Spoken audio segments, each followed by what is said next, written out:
Good evening, everybody, and welcome into another Indie Comics Talk. This time we've got Hound here with us to talk about Commander Rao and We Love You. Welcome in. Yeah, thanks for having me. I'm really excited to be here tonight. I'm excited to chat some comics.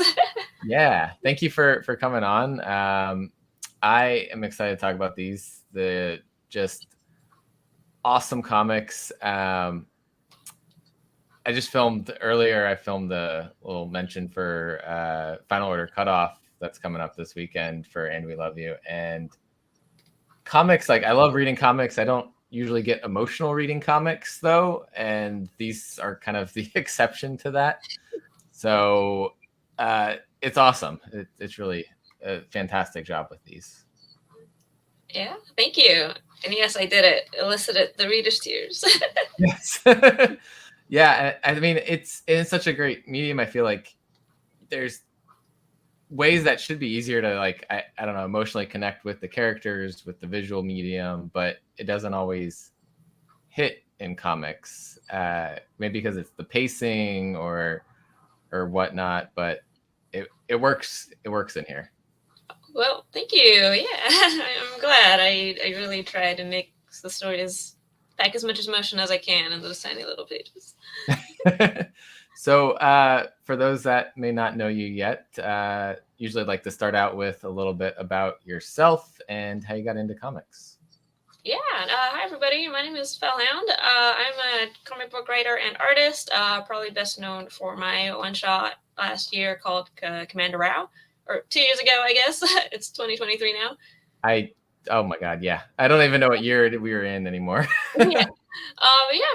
Commander Rao, and I have a new book coming out from Scout February 1st called And We Love You, which is a prequel to Commander Rao. And yeah, I love comics. I love making them. Glad to be here. So what first got you into, I guess, reading comics before creating them? I've always read like a lot of comics when I was a kid. Like I really liked Calvin and Hobbes. My dad had like actually these comics that he had growing up from Hong Kong that he gave to me. Unfortunately, I don't remember what the name was, but they were really cute and they're like little like funny Hong Kong style like cartoon strips, and I really love those. But I didn't get like super duper into comics until probably in college. So I used to be obsessed with the show Gargoyles. And I found out that after season 2, they continued the story, but it was in comic books. So then I scoured.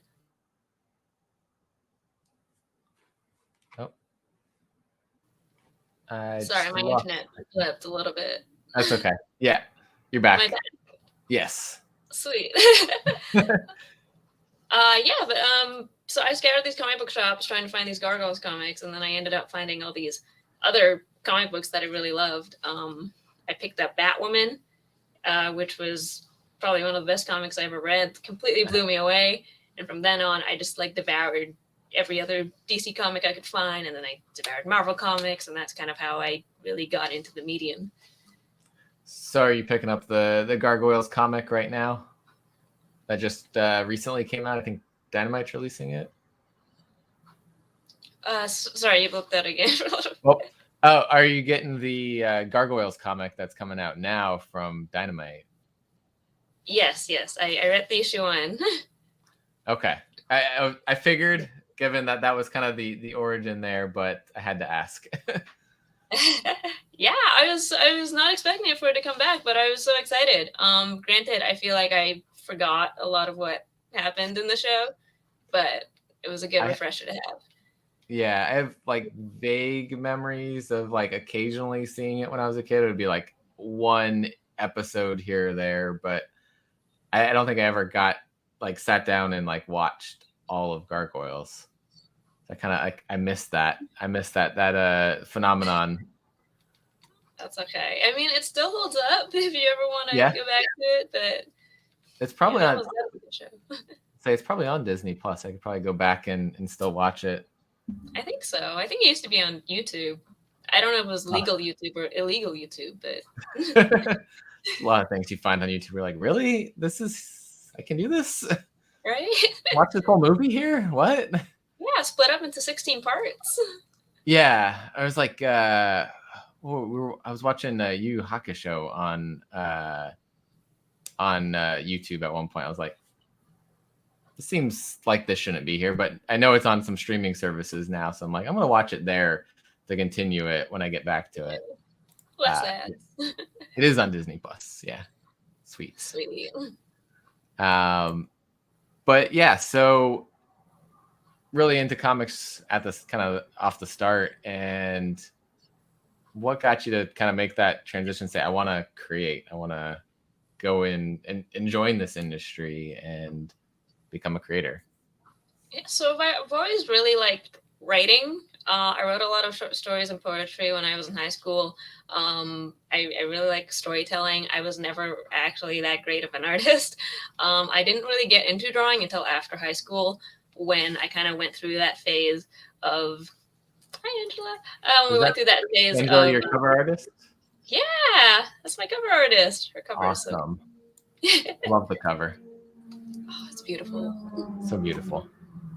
Sorry to interrupt. Go ahead. Oh no. But yeah, what was my train of thought? Yeah, so I wasn't actually that much of an artist. It wasn't until I got into that phase where, like, I picked up Batwoman, and Batwoman Elegy looks so good. Like, J.H. Williams' art was just astounding, and I was just totally blown away by it. And I was like, I want to tell stories this way. I want to tell, make something beautiful like this. So that's how I've got into transitioning my storytelling into comic books. And that's when I really started learning how to draw and trying to, make comics that way. Awesome. And so for those that don't know what And We Love You is about, what's like the 30-second elevator pitch of And We Love You? Yeah, I guess it kind of has to include a little bit of Commander Rao in there. Yeah, so I mean, And We Love You is relatively standalone. Essentially, it is a 64-page one-shot standalone prequel to Commander Rao about this young soldier in this terrible dystopian war who unfortunately gets shot in the head and starts bleeding out all her memories. So we see her entire life story play out in these kind of bloodied memories, and we just get to kind of witness her life story at the end of her life, essentially. And it's a very emotional comic. It's a very anti-war comic, and it really sets up some of the backstory of what Commander Rao herself is motivated by in the Commander Rao comic. Yeah, I was going back and like rereading Commander Rao, and then I was just like, let me just reread that and then like go into And We Love You. I feel like it packed an even more emotional punch going through like those together, but like you said, it's standalone completely. Like, I didn't need to know what happened in Commander Rao, but I feel like people need to go read that anyways, because it just added that much extra to the reading experience, I felt like. Yeah, like they're both told in, I guess, different perspectives. In Commander Rao, there's Commander Rao, and then in And We Love You, there's another character who we get to know. Her name is Julie, and her and Commander Rao have like a really special bond. So you get one story from the commander's perspective. In that book, you have another story 10 years back from Julie's perspective. And I think having both of those contexts is important. You don't have to have read Commander Rao to enjoy And We Love You, but if you do pick up And We Love You, you want to read more, then Commander Rao is there. Obviously, I highly recommend it since it's my own book. Yeah, absolutely recommend both of them. And like I said, the emotional experience, if that's what you want in a comic, this is the set of comics I would recommend like going to check out. If you want a little bit of action on that too, I mean, it's got action going on in it. I loved it. What inspired the creation of, I guess, the world first, but then specifically And We Love You and its tale? Yeah, it's actually quite a long, unexpected journey how And We Love You got to where it is. So Commander Rao and And We Love You were developed as completely separate stories. They were not related at all. And We Love You started actually 10 years ago when I had an idea for a 4-page comic called The Girl with Technicolor Blood. It was essentially the same idea of bleeding memories, but it was just in 4 pages, and I couldn't draw back then, so it looked really bad. But I thought it was it was an idea that was very personal to me. I really wanted to make it, so I started, just tried to redraw this comic over and over again for the last 10 years, trying to get this comic to look the way I wanted it to. And I guess in between that, I went through a lot of other phases trying to figure out what I wanted to do in comics. And I think one of them was that I really wanted to practice drawing fight scenes. And that's kind of how Commander Rao got into play. I was like, I'm just going to make a comic that's, 90% fight scenes. I'll put it out there and just kind of see what happens. Like, it's my very first comic. I didn't have a lot of expectations for it. It got a lot farther than I thought it would. And I think at that point, I think that was the thing that made me confident enough in my skill level to really attempt Technicolor Blood and rename it And We Love You. And as I was kind of developing it, I realized that both Commander Rao and We Love You took place in like these dystopian worlds that are war torn. And I was like, I could just connect the two and bridge them. And I feel like that would really, I guess, augment both of the stories that way. And that's kind of how they happen. Yeah. And I mean, Commander Rao got Ringo nominated, which that's fantastic. Especially you're like, yeah, I'm just gonna put this out, see what happens, and it just gets that recognition, which is awesome to see. Yeah, thank you. I was everything that's happened so far. Like, I'm super grateful for it. A lot of it's been really, I guess, unexpected on my end, but I feel like it gave me a lot of confidence to, make something like And We Love You, which was a bit more of like experimental kind of comic for me, at least, especially with the paneling. But yeah, I was really grateful that everybody took to the story like Commander Rao. Yeah. And like you said, the paneling is pretty unique in And We Love You. Which I love when comics take that like step outside of the like we got to have the boxes here and here, and uses that as a storytelling mechanism. I think that it makes it more fun. Yeah, I love weird layouts. Whenever I see a funky layout, I'm like, ooh, inspiration. Right. Yeah, I feel like more and more we're getting creators that are saying, no, I don't want to do this like box. And so it's getting more fun in comics, getting those types of things popping up. But with specifically like telling the story, it worked so well. Thank you. So with these, I know this is kind of the start of some of these. I know you also sent me a little like short stories that feel like augment into that world as well. Working on other things right now as well, to try to. I know I just saw you put out a tweet today that you're like, I need to create new things and not go back to these characters. Was that referencing these characters, or was that another project that you were working on? Honestly, it applies to all my characters. I only have, I think, 4 right now between Commander Rao and my book before, Do You Believe in an Afterlife? I grew really attached to all of them. So I was like, what if I just have like a billion alternate universes and they're just, there all the time? But yeah, for new things, I'm doing like a couple anthologies. I had a story recently in A Sharp Wit and the Company of Women, which was like a sort of lady anthology from Extra Pages Press. I think the Kickstarter wrapped up last fall. And I think it should be coming out sometime later this year. But yeah, and I might have backed that. I feel like I remember seeing your name pop up in an anthology series. That might have been the one. Yeah. It's a really wonderful anthology, and if you guys, see it, definitely pick it up. I'm I'm in a couple other anthologies. I think last year, Dark Side of Purity from Band of Bards and Elise Russell. Some other ones that are like just announced. Another one from Elise Russell and Band of Bards, and I think CJ Hudson. It's called Amongst the Stars. It's like a sci-fi romance anthology, and that's going to be coming out on Kickstarter soon. I have a print that you can get as an add-on right now for my friend's Kickstarter, Space Pilots. It's a really cool space comic. Everybody go check it out. And yeah, other than that, I'm just kind of, working on, I guess, trying to figure out what my next steps are, to be honest. So what kind of like, as you're thinking about creating new things, what gets you inspired to create? Is it other comics, shows, music? A little bit of everything. Lately, it's been video games, and I've been reading a lot of like queer manga and like watching a lot of, I guess, like anime. I'm obsessed with the new Gundam show, Witch from Mercury. So I feel like that's probably going to be a new inspiration for my works coming up.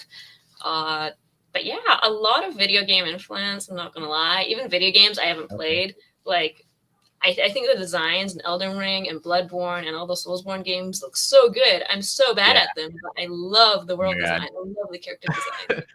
I bought Elden Ring and I was like, this will be fun. I'm so bad. So bad. I heard Elden Ring's a little bit like easier than the others because you can run away from the scary monsters. There's the other ones that are like funneled into them. Yeah. I know someone that just kind of was like, they went through Elden Ring and somehow like just were wandering and they found this part that they weren't supposed to find until they were like at the end of the game. And it's just like, how do you do that? But yeah, I stopped because I kept dying and I couldn't figure it out. So I might just go like watch someone else play it, and because the lore of the world is so interesting. Yeah, that's kind of what I do too. I watch other people who are better than me play it, but then I end up, reading all the wiki articles and like, hunting down all the theories on Tumblr. It's fun. Yeah. When I'm not dying. Right. It's like, I'll face this one easy looking boss. This will be fine. Nah, the especially like the one that's not even like a boss. It's like the like first giant like thing on a horse. I'm like, I like died in one hit. I was like, all right, this is how I play this game. All right, going back to the easier non-Souls-like games. I feel that. Yeah, in college I watched like my roommates would play Dark Souls, and like oh, they can do this. I can play a Souls-like game. That's fine. No. I've gotten through halfway through Dark Souls. I don't know how I did it. Like, I think I beat apparently one of the harder bosses, Ornstein and Schmo, and then I just was like, I feel like that boss was really hard. I'm in a good place right now. I feel good about myself. I'm never going to play this game again. Stop while you're winning. Perfect ending. Everything, and then everyone lived happily ever after. Yes. Which maybe not necessarily the case in the worlds that you're creating. Yes. But it's okay. That's how we, get to cry over comics, and it's a necessary thing. Yes. Life isn't always. Yeah, I do have like a 1-page each episode version of my own comic of the really sad ones of And We Love You. So if you want to cry a little less after reading it, just look on my Twitter and find like a little 1-page Commander Rao at the beach comic, and hopefully that will soak up some of the tears. Soak up some of the tears while Commander Rao soaks up some sun. Yeah. It's the way to do it. What other comics are you reading right now? Ooh, I recently bought a bunch of, I guess, queer manga. I had some friends recommend me some stuff, so I read Pulse. I read Run Away With Me, Girl. Both of them are really good. The last one was actually really sad. I'm obsessed with this webcomic called My Dear Lass. It's another, I guess, like queer Chinese manga, but it's so beautiful. It's so peaceful. It's about like this baker and there's a girl on a peach farm and they fall in love and it's so wholesome. So I'm like obsessed with that manga right now.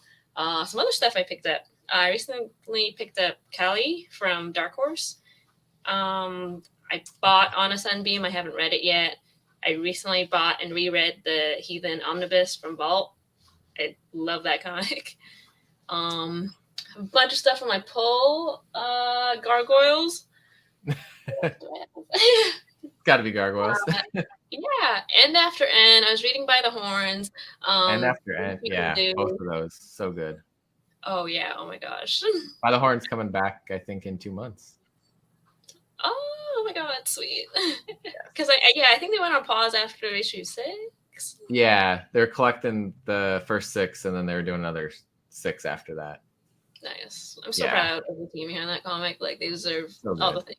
Such a great comic. They need to make it just go forever.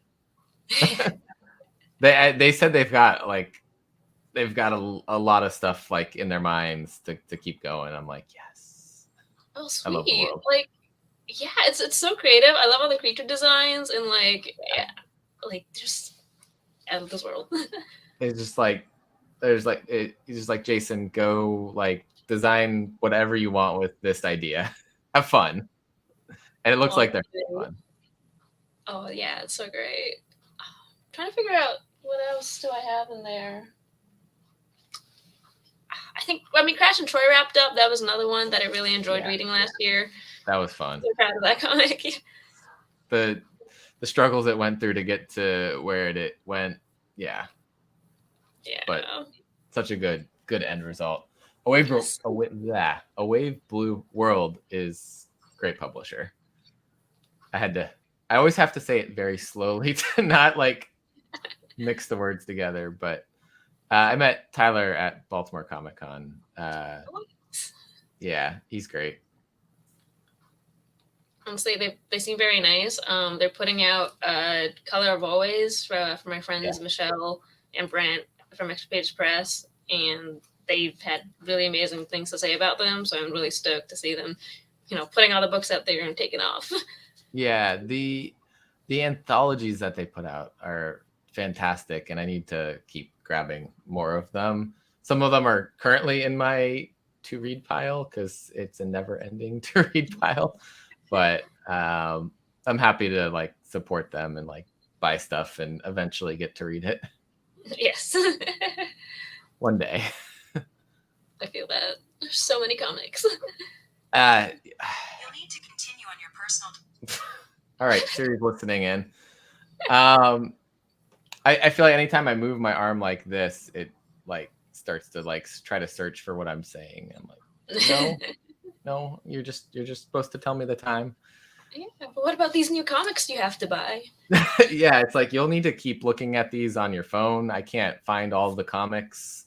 Sorry, I'm just a watch. No. But yeah, there's just every time a new catalog comes out, I'm like, I want this. I can't get all these things, so I just like it's hard. It's hard to like get the word out there about the like everybody's comics that are just phenomenal, and I want people to know about, but also like to read them all and stay up on them. It's okay. Like it's a tough world out there for indie comics, but I think there's a really awesome community. So it's really nice seeing everybody come together and try to boost each other's work and stuff. That is one thing that I've noticed about like indie comics, especially, is a lot of the creators are always out there like, there's my book, but also like my friends are doing these awesome things. Like you're like, we're talking about Crash and Troy. You're like, I'm so proud of what's happened there, and like By the Horns and all that. You're like, I want to talk about these other people too. Like, buy and we love you, but also buy. Yeah. I'm actually doing some cross posts with a friend of mine, Anis. He has a book coming out called Etheris. It's so beautiful. And his comic is also like really sad and about a dead girl. So we were joking about like, oh yeah, it's Dead Girl Winter because both their books are about people who are dead. I did see him post the dead girl winter thing. I thought that was funny. He's actually going to be on here, I think, in February. Oh my gosh. I have him scheduled. I actually have the calendar up. He'll be on February 9th. February 9th. Yes. Nice. Yes. Awesome. So I think his is closer to release, or maybe close to FOC for his book, because it's in catalog now, I believe. Yeah. Yeah. It's coming out in March, end of March, I think. Yeah. Okay. So that'll be probably before his FOC. That works out for both of you, right before FOCs. Yay. Which, if anybody listening doesn't know what FOC is, final order cutoff. I always say FOC and forget. That's just like we know these words, but not everyone does. So last date your shop can order. So tell them. I was gonna bring up so people can see Angela's awesome cover. Oh, it's so beautiful. The way my jaw dropped when I saw it. It's fantastic. Here it is. Here's on Lunar's website. Can I make that bigger? A little bit. Yeah. And they said it's 64 pages of Yeah. So don't be scared about the price because you're getting 3 comics essentially in one. So it's cheaper than buying 3 comics. Yeah, and most of those 64 pages is the actual comic, not the ads. So yeah, yeah. There's the release date. There's March 22nd. Thank you. But yeah, besides Angela's awesome cover, there is one from Skylar Partridge, the Unlockable 1 in 10. Yes, is also brilliant cover, jaw dropping. Yeah, and Scout usually does like a web store variant, usually, right? Are they doing one for And We Love You? Do you know? Who? Scout usually does like. I feel like they always do web store variant things. Are they doing one? They do. I drew that one actually. I don't have it. I don't know if I have it up anywhere though, other than like maybe might be on my website, but without the logo. Okay, let me see. I was gonna see if they had it. I forget when they put up their stuff. If it's like on release day or like before. To be honest, I don't remember either. I don't know. I was looking for something because I had Travis Gibb on last night, and he's got Granite State Punk coming from Scout, but it's in their book the book now, and they don't have it on their website yet. So yeah, I think it's a little closer to release from what I remember vaguely. Yeah. And We Love You is not in their title section yet, but I've got. Oh, that's probably Here we go. I got your website here as well. It's one of this is a bunch of pictures. I don't know if the cover is there. Like it's just the cover without the logo. That? Yeah, it's the one under the thing that says Afterlife. This one. The one with I guess the dead girl on it. Oh, so wait, the one I had on. Beside Commander Rao, and then go down, and then. That one? Yeah, that one. That's an awesome cover. we got to keep with the theme. Yeah, and just rip our hearts out a little bit more with the cover art. Yes. Also, I guess it's on your on Instagram. Oh, sometimes I forget I have those. I have so many social media. I can't keep track anymore. I'm on now. It's like Instagram, Twitter, Hive now. Although I feel like less people are on Hive since it's returned. Yeah. Devastating. Yeah. It's complicated. It's like, let me post on every piece of social media. I just don't use Facebook it's too much effort. And Yeah, Facebook. no, I've given up on that. Like I have my own personal one, but I don't even post on that. My social media use is all about comics now. Yeah, honestly, I almost never use Facebook. I use Messenger, but I don't actually use Facebook. That's I've been fair. trying to use TikTok, but it's so hard to get into because I'm just naturally not a video person. So it's like hard to make videos when I don't feel like showing my face.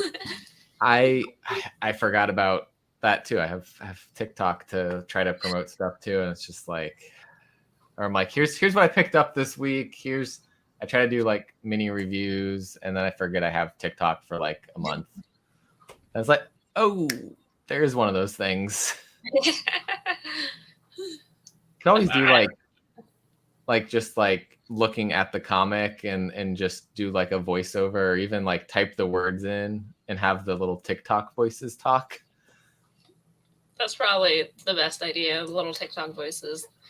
Yeah, those are fun. Those can be entertaining. Yeah. I think they started doing something. I haven't figured out how to do it. I think it must be like you have to do like a voiceover, and then it can change the voice. I don't know. But there's been some funny ones that have popped up recently. I haven't figured it out. Yeah, I've never really figured out TikTok. I just like post a video and then pray really hard. Sometimes it works, sometimes it doesn't. Yeah, I've noticed sometimes I'll be like, here's a video, it's like 20 views. I'm like, next video, 400 views. Why did one do well? Yeah, I don't understand its algorithm. So I feel like if you put in a certain tag correctly, then it will like find its way to people better, but I don't exactly know.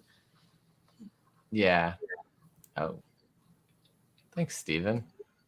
That's a good read. It's coming from Ablaze, Children of the Black Sun. Nice. It's a fun one. Well, not necessarily fun. It's a little dark. Somewhere in my pile back here that I have not organized from last week. All good. I mean, it's just piles of comics until they end up in bags and boards, and then into their boxes. To their forever home. Unfortunately, because they don't ever seem to get out of here. But that, I mean, there's some like I know I'm not gonna get rid of, because they're like Commander Rao and We Love You. Those are gonna be like those emotional ones. Like, you need an emotional read, go pick it back up out of the box. And like one of the ones that got me really into comics was into like the indie side of comics was Something's Killing the Children. Like that was one. It's like I'm gonna continue reading this and hold on to it because it's got like that connection for me. And I love indie comics way more now than where I started with Marvel comics. Nice. Marvel, I come back to Marvel because I'm like I like the characters here and there, and like I live in New Orleans. Strange Academy came out like right when I moved here. Nice. And it's set in New Orleans, and it was like all these new characters. So I was like, all right, that one's got me going there still. But like my pull list is just like indie comics, Marvel, and then like one DC comic. Have you checked out the what is it? Dark Knights of Steel, Tom Taylor's book. That has been on my list to read. I'm planning to pick it up like in volumes. I haven't read it yet. I did really like Supergirl Women of Tomorrow. Okay. Yeah. Which also has a sword in it. I really enjoy this like alternate universe take on all of it. Probably more than I enjoy the actual like regular universe versions of these characters. It's the sword and sorcery. Oh, 100%. I love fantasy stuff. I feel like I would enjoy that one. I found that in recent years, most of my DC books that I was reading was like their AU stuff. Like, I can't remember what it's called, but it was like everybody was on bikes and everything was like very Mad Max. Gotham City Garage. Yeah. Okay. I don't know if I've seen that. Oh yeah, it was like a weird AU they did, but it was fun. And then Bombshells, I really like that. Yeah, I feel like their not dark label, black label stuff does like so much better. Like all Yeah, the I different really loved versions. Lonely City. That was great. Yeah, so that's probably where like I live with DC stuff. Although I did get Nightwing and I haven't read it yet. I have the first 2 volumes. I'm like, I need to read this. I hear so many good things about it. Mm-hmm. Yeah, I Yeah. heard that one was really good too. There's stuff I'm like, I want to read this. I haven't gotten into a lot of DC stuff. But it sounds like you kind of when you were getting into comics and DC was kind of the first stuff for you. Kind of like I did it the opposite way. I was like Spider-Man, Marvel was like my step into comics. Yeah. I mean, I found, Marvel and DC, they really get like gateways into comics because they're so accessible, like with the Yeah. movies, the merch, and everything. I feel like they're also the fastest to, I guess, sometimes almost grow out of because I feel like, unfortunately, I feel like there's only so much you can do with superhero stories before you have to start kind of recycling some of these plot lines. And they've been running for like hundreds and hundreds of years. So it's once you've read some you really liked, it's hard to increase those expectations. Yeah, you're like, this is my comfort read of this character. I'm going to come back to this. And then like all these takes are like derivative maybe of this or like maybe not. Maybe they're new fresh takes on it, but it's like I feel like I've already been with that character to that point. Yeah. Yeah. Which I mean I like when they create new characters within the universe because it's like nobody's touched this character before. We can go on this whole new exploration. So it's kind of fun. But then we kind of get like we have a whole universe of Spider-Man. It's just like there's so many of them. I can't keep track. Oh yeah, 100%. Like even if you love a character, like I guess for some of the newer people trying to get in, they don't know where to start because there's so much stuff. Yeah, but that's where like I start telling people go check out the indie comics. It's like this is its own world. You don't have to read 100 years of history of this character. Just walk on in and you know what's going on. So that's the fun stuff. Yes. Like you said, and we love you. Pick it up. You don't need any background on it. You want to pick up Commander Rao also? You've got like a whole nother part of the world connecting. Yes. Which is fun. They're all standalone. Both are great jumping on points. If you like sad war stories, pick it up. Sad war stories, yeah. Yes. Which is like I didn't even think about it even as like a war story. It's 100% a war story, but I was reading it in like just looking at the character connection, right? And it's a very character driven story and looking into like her life.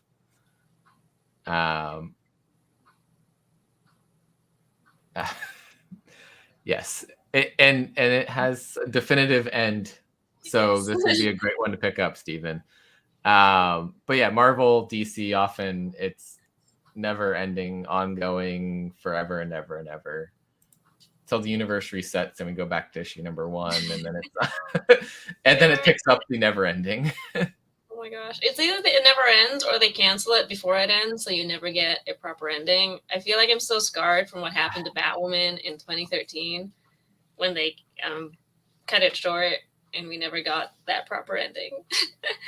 And it's always like if it's not Batman at DC, it's getting cut early. And it's like, no, I don't need 20 Batman books. I mean, 2 or 3 of them might be okay, but no, 20. Please. Yeah. Like I'm very happy because the Poison Ivy series actually got more than they originally thought. So yeah, I've been really enjoying it. I've heard really good things about that one, and that's one I'm gonna go get the trades as they come out. Mhm. I really want to read that one. That's a character I'm like, I need more of, and I need to read some more of. So like I was actually reading Batman. It was during Tynan's run, part of his run, and like she was like kind of coming back into some of the story, because I think she was also in Catwoman's story at the time too. Like there's two parts of what was going on. I was like, this isn't good Poison Ivy right now, but she's starting to come back into things. So that's awesome. Yes. So like we're talking about, you said you're sort of working on other stuff right now, trying to explore things. Anything that you're able to say like, hey, I might have something later on, or is it kind of things are still in the works? A lot of stuff still in the works. Mostly I'm writing a lot of stuff, and I'm trying to see what sticks, to be completely honest. I really want to do a fantasy story. I really want to do one where I can draw lots of swords and cool armor. So that's what I'm trying to work on right now. Yeah. But I'm working on a lot of, I guess, really random stuff. I'm in like the very, very, very early stages of like co-writing a YA thing with a friend of mine. It's very early. And like, I know from how depressing my previous books are, I feel like people wouldn't be expecting like a wholesome YA thing. But I think if I tried really hard, I can make a comic where no one dies. So that's one of my goals as well. So the goal of future comics is to see if they survive the journey. Yes. It's really hard for me, but I'm determined. I don't know. Sword story. I feel like someone's getting stabbed. But they can get stabbed. They just have to survive the stabbing. Fair. Depending on what era this is set in, medicine might not keep them alive. I don't know. Yeah, we're gonna need some magic, some Deus Ex magic. Are you into D&D at all? I have played Pathfinder. Okay. I've played like D&D once, I think, but I feel like they're kind of similar. Pathfinder being a little harder. Yeah. But I know of D&D like RPG kind of tabletop game. Yeah. Mm-hmm. Yeah. My group, we started doing D&D. We did like a whole campaign in that, and then we started playing like a basic, I think it's basic fantasy role play game, which is like the system. I like it, but just like living in that fantasy genre world it's fun. It's a fun time. Yeah. I wish I could play more D&D. It's hard to find people who can meet consistently. And I'm probably one of those people who couldn't meet consistently. So I'm like, oh. My DM, he's trying to set up something, because we lost like 2 of our players in this last one, because one went from like normal time shift to like working with people on the other side of the world, so his like work schedule's off. So he couldn't play when we could play, and another one, like same thing, was kind of like work. So he's like trying to develop a system where like people could hop in, like, hey, we're gonna do a game this day, who can come play? We're gonna do it at this time. Other people might not be able to come, and it's all gonna be in the same world, but like only a couple characters come to play that session or whatever. Mm-hmm. Like, I like that, because you don't always have to. That's the hardest part about D&D is life and scheduling. Oh, 100%. It's nice you can have like a little drop-in system, though. I think that's really smart. Yeah, he's like, we'll have like whatever the central meeting place is, like we'll be back to that at the end of each session, and then the next thing happens and you leave from that point. So whoever's free comes and joins. Like, all right, he's like I'm tired of losing people. We're gonna do this. Yes. It worked. Like during the pandemic was the best time to play, because we're all like sitting at home, not going anywhere. And so that was how we first all started playing together, just online doing it. But yeah, so that genre of like sword and sorcery kind of stuff is just, it's fun to explore. So I'm Like excited you're gonna be doing something in the fantasy genre, or working on something. You know, the train in the brain is circling. It just has to arrive at a destination at some point. Yeah, and then we'll all be very, very sad. No, Maybe they're all gonna live. They're all gonna live, fingers crossed. or not, because we can't spoil anything. Yeah, it's gonna be a surprise. Knife Planet. Now you'll never know if they live or not. So it's a roll of the die as to which story going forward everyone lives in. The what? Sorry. It's a roll of the die as to which story going forward everyone lives in. Exactly. Yes. Yeah. You gotta shake it up. Yeah. So thanks again for coming on. Just awesome to get to talk about this comic, and I want to talk to you before, and I've never been able to like find the time, and then this one's like perfect timing of everything. So this is great. Yeah, no, thank you for having me on. I love chatting with you. Thanks for talking about the book and talking about all these other wonderful indie comics. Yeah. Where can people find you to kind of follow along with all your work? Yeah, so I'm probably most active on Twitter. For better or for worse, I am still on Twitter, when you can find me at fellhound_. I'm also on Instagram. You can find me at fell.hound. I also have a website. If you just type in Fellhound Art on Google, it should pop up, and then the rest of my socials are there. Yeah. Yeah. Any other things you want to shout out or plug while you're here? I guess just a final reminder, FOC for And We Love You, according to Lunar, is January 8th, so remember to pick it up. You can, even if it's after FOC, to be honest, you can still try pre-ordering it. Sometimes they might have it, sometimes they don't. But yeah, if you enjoy sad love war comics with a beautiful cover from Angela, like, you should pick that up just for the cover alone. 64 pages for $9.99. It is mostly story, so don't feel bad about the price point. And yeah, it would mean a lot to me if you supported this book, because as you know, indie comics live and die by pre-orders. So yeah. Yeah.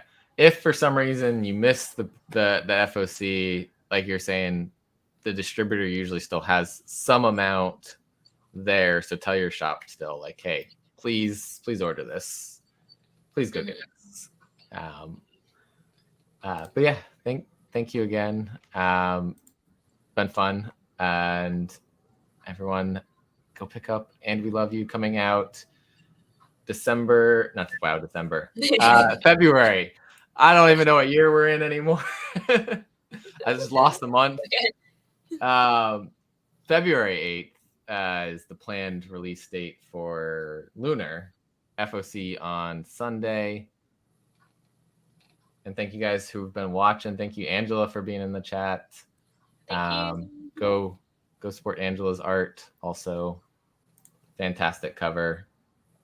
Yes. And this is what I forgot to click the right thing last night. The ending little credit thing here.